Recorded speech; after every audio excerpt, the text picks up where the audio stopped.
안녕하세요. 이번에 챔피언스 리그 용인시 전기차 완속 충전기 입지 선전 모델 개발에 대해서 발표하게 된 석석팀 박형철입니다. 우선 우리는 이제 받은 자료가 용인시 전기차 입지 선정 모델을 위해서 위치를 이제 소개를 해드려야 되는데요.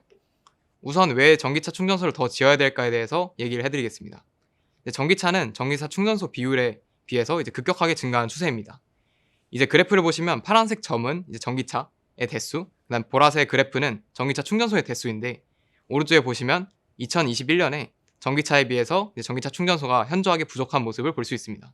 따라서 이제 전기차 충전소가 필요한지는 알았으니까 그렇다면 용인시 어디에 충전소를 더 지어야 될까에 대해서 얘기를 해드리겠습니다. 저희는 우선 충전소의 이용량에 초점을 맞추기로 했습니다. 충전소 이용량이 과도하게 많은 곳이 있다면 이용량이 많은 충전소 주변에 충전소를 새로 설립을 해주면서 이용량을 분배시켜주는 아이디어를 제안을 해봤습니다. 하지만 이용량을 얻기 어렵고 이제 받지도 않아서 저희는 이제 그 콘테스트로서 받은 앱 사용량을 이용량에 매칭시키는 방법에 대해서 이제 설명을 해드리려고 합니다. 그래서 이제 개요를 먼저 살펴보면 처음에 받은 앱 데이터를 분석을 해서 저희는 각 충전소별 이용량에 매칭을 시킬 거고 그 다음에 충전소 이용량을 바탕으로 새로운 위치 추천 시스템을 개발하겠습니다. 우선 처음에 받은 앱 데이터를 먼저 분석을 해보았습니다. 앱 데이터 안쪽에는 좌표가 이제 찍혀 있어서 그걸 이제 시각화를 시켜서 이제 용인시 지도 위에다가 표시를 해봤는데요. 이제 보자면 수지구, 기흥구에서 사용량이 많다는 것을 볼 수 있고 도로 위에 이제 앱 사용 분포가 많이 보이는 현상을 발견할 수 있었습니다. 그 다음에 기존에 있던 충전소 위치는 어디 있는지를 확인해 보기 위해서 지도 위에 나타내 보았습니다. 마찬가지로 수지구랑 기흥구에 충전소가 많이 위치가 되어 있고요. 앱 사용량과 분포가 유사하다는 점을 알 수 있었습니다. 하지만 처음에 저희가 생각을 했을 때는 충전소와 앱 사용자의 위치가 굉장히 가까울 것이라고 생각을 했었는데요. 이제 막상 위치를 찍어보니 생각보다 거리가 차이 나는 곳에서 앱을 사용한 곳도 많았고 앱 사용자와 충전소 사이의 거리가 먼 것을 확인할 수 있었습니다. 그렇다면 이런 의문점이 들었습니다. 과연 앱 사용량과 충전소의 이용량 관계는 어떤 것일까? 앱 이용자는 어느 곳에 있는 충전소를 사용할지에 대해서 의문을 가졌습니다. 저희는 이런 의문을 해소하기 위해서 이제 데이터를 바탕으로 분석을 했습니다. 먼저 저는 빅콘테스트에서 제공해준 앱 사용자의 이제 데이터를 통해서 이 사실을 알 수 있었습니다. 우리는 평일 시간대에서 주말의 시간대를 이제 빼주었는데요. 시간대별로 살펴보자면 오른쪽 그래프에서 6시에서 9시에서 이제 평일과 주말 사이에 사용량 차이가 큰 것을 볼 수 있습니다. 따라서 저희는 이제 평일에 출근하는 시간대에 충전소 앱을 많이 사용했다고 가정을 했고요. 그렇다면 우리는 이런 가정을 할 수 있었습니다.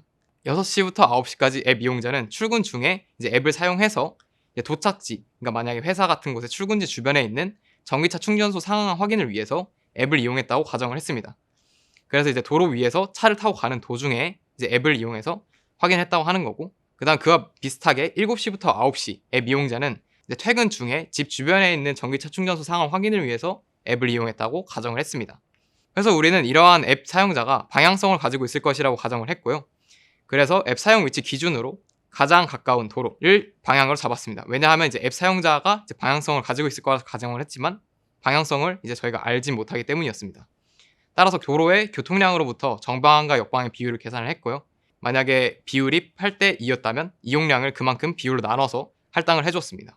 그 다음에 그 사람의 방향, 그러니까 앱 이용자의 방향 앞에 부채꼴 모양의 범위를 그린 다음에 그 범위 안쪽에 있는 충전소를 이용할 것이라고 생각을 했습니다. 하지만 그 범위 안쪽에 충전소 대수가 여러 개가 있다면 그만큼 n분의 1로 나누어서 앱 이용량을 할당을 해주었습니다. 이런 식으로 모든 앱 이용자에 대해서 이제 충전소에다가 각자 이용량을 할당을 해줬고요. 저희는 이것으로 인해서 모든 그 용인시 내부에 있는 기존 충전소의 이용량을 얻을 수 있었습니다. 이제 이용량을 얻었으니까 이걸 바탕으로 새로운 위치 추천 시스템을 만들어야 됐었는데요. 저희의 목표는 이제 최대한 전기차 충전소 이용량이 균등해지게 만드는 것이 목표였습니다. 따라서 가장 이용량이 많은 전기차 충전소 주변에 새로운 충전소를 설립을 한 다음에 그 다음에 그 줄어든 이용량을 통해서 또 그 뒤에 가장 많은 충전소 이용량이 있는 곳에 또 새로 지어주고 하는 식으로 순차적으로 충전소를 설치해 주었습니다. 따라서 이렇게 결과를 보시면 기존에 있던 충전소 위치는 검정색 점이고요. 그 다음에 이제 빨간색이 새롭게 추천된 충전소의 위치입니다. 순차적으로 30개, 50개, 이제 100개의 충전소를 이제 추가해준 모습이고요. 그 다음에 이 그래프는 왼쪽의 그래프를 보시면 X축은 이제 충전소의 넘버, 그 다음에 Y축은 충전소당 이용량입니다. 왼쪽에 보시면 충전소당 이용량에서 높은 값을 보이는 충전소들을 몇 가지 볼 수 있는데 오른쪽에 100개를 추가한 뒤에 보시면 이게 높은 값을 충전소 사용량을 가지는 것을 없어진 것을 볼 수 있습니다. 두 번째는 이제 방금 전까지는 출근할 때, 퇴근할 때 앱 사용자가 방향성을 가지고 앱을 사용했다고 했는데, 그렇다면 다른 시간대에 있는 앱 사용자들은 어떤 식으로 앱을 사용했을지 가정을 해보았습니다. 이때는 그냥 앱 사용 위치 근방에, 그러니까 앱 주변에서, 충전소 그 주변에서 앱을 사용했다고 가정을 했습니다. 이때 이제 앱 사용량을 이제 충전소의 사용량으로 매칭시키는 방법은 다음과 같습니다.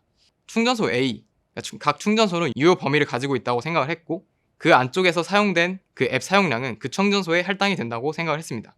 오른쪽 그림을 보시면 충전소 위치와 이제 유효 범위를 알 수 있고요. 왼쪽 표는 이제 앱 사용량을 격자 위에 나타낸 것입니다. 이제 충전소 위치가 겹치는 경우에는 각자 충전소에 n분의 1씩 분배해서 이용량이 할당되었습니다. 이런 식으로 또 우리는 용인시 내부에 있는 충전소의 그 이용량을 알 수가 있었습니다. 그럼 또 이용량을 알았으니까 이제 새로운 위치 추천 모델을 개발을 해야 됩니다. 우리의 목표는 아까와 같이 최대한 전기차 충전소 이용량이 높은 곳이 없게 균등해지게 만드는 것이 목표였습니다. 저번에는 한 가지씩 순차적으로 충전소의 이용량을 줄였지만, 이번에는 모든 충전소가 15배의 이용량을 가진다고 가정했을 때의 충전소 범위를 만든 후에 모든 걸 균등하게 만드는 걸 목표로 만들었습니다. 이때 이제 딥러닝을 사용해서 이러한 결과를 얻었고요. 이 딥러닝을 이용하기 전에 우리는 격자당 충전소 이용 비율이라는 그 요소를 사용을 했습니다. 앱 사용량을 충전소의 유효 범위로 나누게 된다면 격자당 이제 충전소 이용량이 나오게 되는데, 이를 수식을 거꾸로 나누어주고 곱해준다면 앱 사용량을 격자당 충전소 이용량으로 나누었을 때 충전소의 유효 범위가 나오게 됩니다. 이때 0으로 나누어지는 부분이 있어서 그 부분을 이제 제외하고 유효 범위를 얻게 됩니다. 하지만 이거는 이제 기존에 있는 충전소 이용량을 나눠준 거기 때문에 이 이용량을 기존의 걸로 나눠주게 된다면 유효 범위 또한 기존에 있던 충전소의 유효 범위로 이제 결과를 얻을 수 있게 됩니다. 따라서 우리가 원하는 건 모든 충전소가 월당 15회의 이용량을 가지게 되는 것이기 때문에, 그러한 우리가 기대하고 있는 충전소 이용량을 나누어주게 된다면 우리가 원하는 이상적인 충전소의 유효 범위를 얻을 수 있게 됩니다. 따라서 위에서 얻은 기존의 충전소 범위와 이제 충전소의 우리가 기대하고 있는 이상적인 충전소의 유효 범위 두 가지 얻었기 때문에, 그 기대하고 있는 이상적인 충전소의 유효 범위에서 기존의 충전소의 유효 범위를 빼준다면 새롭게 추가될 충전소의 유효 범위만큼의 이제 값을 얻게 됩니다. 하지만 이렇게 얻게 된 유효 범위는 아까 0으로 나누어진 부분 때문에 구멍이 뚫린 상태로 존재하게 되고, 그리고 거기서부터 충전소 위치를 얻는 것은 쉽지 않은 문제입니다. 저희는 이를 딥러닝을 통해서 해결하고자 했습니다. 인풋으로는 이렇게 충전소의 범위를 넣고, 그 다음 아웃풋으로는 그 충전소 위치 좌표를 얻는 간 모델을 사용을 했습니다. 하지만 우리는 이제 트레인 데이터랑 테스트 셋을 가지고 있지 않았기 때문에 저희는 이것을 직접 만들었습니다. 충전소 위치를 랜덤으로 만든 다음에 그 다음에 그 범위를 저희가 만들고, 그 범위의 의미로 저희가 구멍을 뚫어서 우리가 인풋으로 넣는 그 충전소의 유효 범위 꼴을 저희가 의미로 만들어줬습니다. 그 다음에 충전소의 의미 꼴을 인풋으로 넣고, 그 다음에 충전소 위치를 라벨로 잡는 트레이닝 데이터를 만들어서 저희가 학습을 시켰습니다.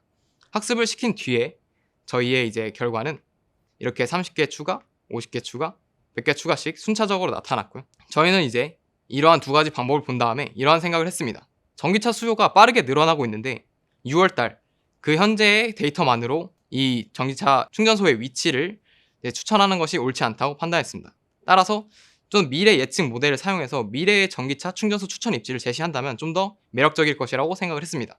따라서 미래를 예측하기 위해서 저희는 연령별 전기차 보유량을 통해서 미래 예측을 시작했습니다. 이제 연령별로 전기차를 보유하고 있는 만큼 그만큼 이제 미래의 전기차 보유량이 더 증가할 것이라고 가정을 했고요. 그 다음에 인구수 분포를 통해서 증가 레이어를 만들었습니다. 기존에 있는 앱 사용량에다가 앱 사용 증가량 레이어를 곱해준 다음에 이제 미래의 앱 사용량을 얻게 되었습니다. 이제 미래의 앱 사용량을 통해서 처음에 했던 모델 1을 적용을 했고, 두 번째 했던 딥러닝을 사용한 모델 2를 이 각각 미래의 앱 사용량에다가 추가를 해주었습니다.